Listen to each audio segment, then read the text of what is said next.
आरपीपीएस education point पर कक्षा 9 के विद्यार्थियों का एक बार फिर से स्वागत करते हुए मैं अरुण कुमार मिश्रा। कक्षा 9 के लिए हिंदी का पहला लेसन हिंदी गद्य का है। प्रताप नारायण मिश्र इसके लेखक हैं और इनकी रचना का नाम है बात। प्रताप नारायण मिश्र, इनका जन्म 1856 ईस्वी में हुआ था। इनका जन्म स्थान है उत्तर प्रदेश उन्नाव जिला बैजे नामक गांव में हुआ था।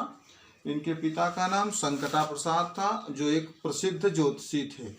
और इनकी रचनाओं में कलिकौतु खट्टी हमीर, प्रताप पीयूष, भारत दुर्दशा के साथ साथ अनुदित ग्रंथ भी आते हैं। पंचामृत, राधा रानी, संगीत, शाकुंतल, चरित्र, अमर सिंह आदि आते हैं। और इनकी कृतियों में जैसे मन की लहर, प्रेम पुष्पावली, श्रृंगार विलास, दंगल खंड, मानस विनोद आज बहुत सारी रचनाएं भी इनकी आती हैं। लेकिन आपके सिलेबस में केवल एक लेसन है जिसका नाम है बात।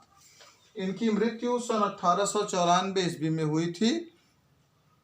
इनकी भाषा सरल, सहज, शुद्ध, खड़ी बोली है, क्योंकि ये खड़ी बोली गद्य के प्रवर्तक कवियों के बीच में रहा करते थे। ये भारतीय युग के प्रमुख कवियों में आते हैं। जैसे अगर युग के कवियों की बात आती है तो गद्य साहित्य में भारतीय युग को हिंदी गद्य का जनक माना जाता है। और उस हिंदी गद्य के जनक के संसर्ग में रहने के कारण ये भी हिंदी गद्य के समकालीन माने जाते हैं। अर्थात जब हिंदी खड़ी बोली गद्य का विकास का शुरू हुआ उस समय की ये लेखक रहे। और इन्होंने बात कविता के माध्यम से बताया है कि हम उस बात का वर्णन नहीं करते जो कफ पित्त बात, यानी जो मानव शरीर में बनती है, न हम उस बात का बात करते हैं जो किसी भूगोल वेत्ता द्वारा किसी देश की जल और बात यानी जल और वायु का बात करता है, बल्कि हम उस बात की बात करते हैं जो एक मनुष्य दूसरे मनुष्य से करता है। और वह बात कैसी होती है, जैसा कि लेखक लिखता है, बातें हाथी पाइए, बातें हाथी पाओ। बात से ही व्यक्ति हाथी यानी हाथी जैसे विशालकाय बहुत बड़ी वस्तु को प्राप्त कर सकता है और बात से ही सब कुछ खुआ सकता है, हटा सकता है। फिर तुलसीदास ने भी अपने मानस रामचरित मानस ग्रंथ में छोटी छोटी लाइनों के माध्यम से बात का बड़ा ही महत्व वर्णन किया है। बिन बाणी वक्ता बड़ जोगी। बात क्या है? बिना बाणी का है, वक्ता है और बहुत बड़ा वक्ता है। वो कौन है? वो ईश्वर है। अर्थात वो बिना बाणी से बोलता है, अर्थात वो मन ही मन सबके मन में निवास करके सबसे जो चाहता है वो कहवा लेता है, करवा लेता है। वो बिना बाणी का है, वक्ता है और बहुत ही श्रेष्ठ योगी के रूप में है।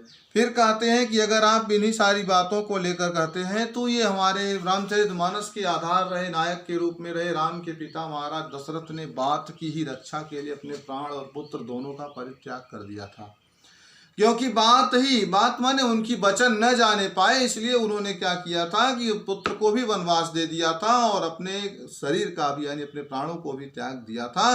तनति तनय धाम धन धरणी, असत्य संध का तृण संभरणी। अर्थात तन माने शरीर, तिय माने पत्नी, तनय माने पुत्र, धाम माने घर, धन और धरणी माने वसुंधरा। इन सबको जहां कहीं सत्य की बात टकराती है, इन सबको ओछा समझकर सत्य के लिए ही सब कुछ छोड़ देना पड़ता है। अथच कहते प्राणन ते सुत अधिक है, असुत्ते अधिक प्राण, ते दिवनो दशरथ तजो वचन दीन जान। प्राण पुत्र से भी अधिक प्रिय है और प्राण से भी अधिक कौन प्रिय है? पुत्र है। लेकिन महाराज दशरथ ने अपनी बात की रक्षा के लिए इन दोनों को छोड़ दिया था, अर्थात पुत्र को भी छोड़ दिया, उनका पुत्र मोह भी चला गया और मतलब शरीर भी चला गया। तो इस तरह से हम हिंदुस्तानी लोगों को क्या करना चाहिए? अपने कलंक को मिटाने के लिए ही अपनी बात का ध्यान रखना चाहिए कि जिस तरह से हम किसी से कोई बात कहें या सुने तो उसमें किसी प्रकार का कोई कलंक न हो, किसी प्रकार की कोई कलंक पूर्ण बात न होने पाए। यही प्रकट करने के लिए, यही बताने के लिए हमें प्रयास करना चाहिए कि हम बात को ध्यान में रख करके ही कुछ करें और हमें अपनी बात पर विशेष रूप से रुकना चाहिए।